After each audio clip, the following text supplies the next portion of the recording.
আমি সকলোৱে জানো গতিশক্তি মানে যদি কোনো এটা বস্তু গতিশীল অৱস্থাত থাকে তেন্তে সেই বস্তুটোত গতিশক্তি নিহিত হৈ থকা বুলি আমি সকলোৱে জানো। তো এতিয়া গতিশক্তিৰ আমি ফৰ্মুলা বা সূত্ৰও জানো যে E k = ½ of mv²। কিন্তু এই সূত্ৰটোৰ প্ৰুফ বা প্ৰমাণ কেনেকৈ কৰে সেইটো আমি অকণমান আজি চাই লওঁ আহা।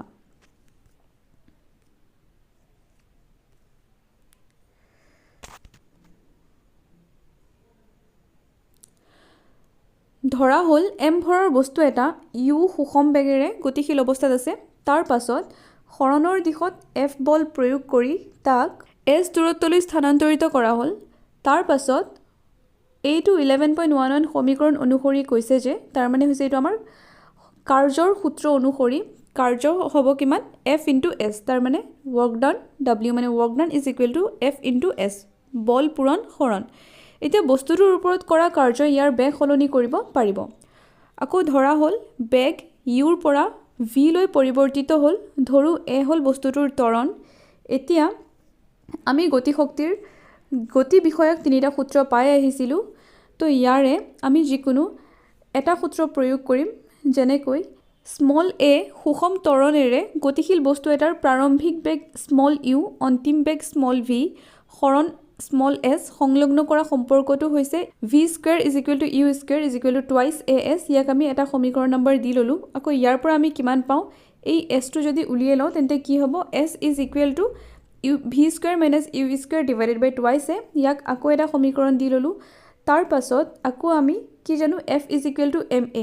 এইটো আমি নিউটনৰ দ্বিতীয় সূত্ৰৰ পৰা পাওঁ f = ma।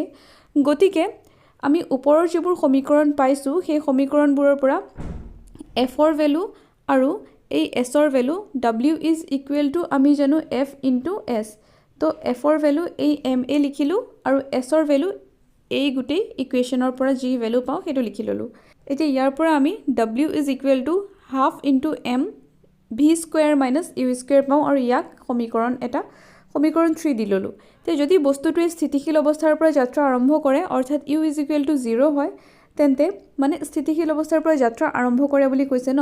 তাৰ মানে যদি যিকোনো এটা যাত্ৰা আৰম্ভ কৰে তেন্তে এই আৰম্ভ কৰাৰ বেগটো কিমান হ'ব, u হয়, মানে সেইটো হৈছে প্ৰাৰম্ভিক বেগ আৰু অন্তিম বেগটো হৈছে আমাৰ v।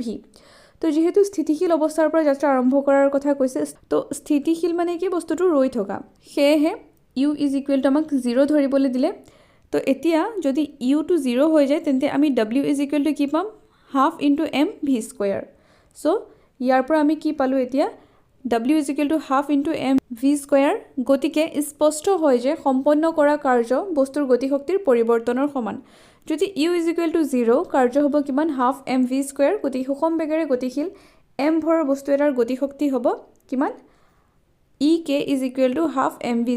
এই E k হৈছে আমাৰ E হৈছে এনাৰ্জি, k মানে হৈছে কাইনেটিক। তাৰমানে কাইনেটিক এনাৰ্জি = ½ m v² আৰু এই কাইনেটিক এনাৰ্জিৰ অসমীয়া টাৰ্মটো হৈছে গতিশক্তি = ½ m v²।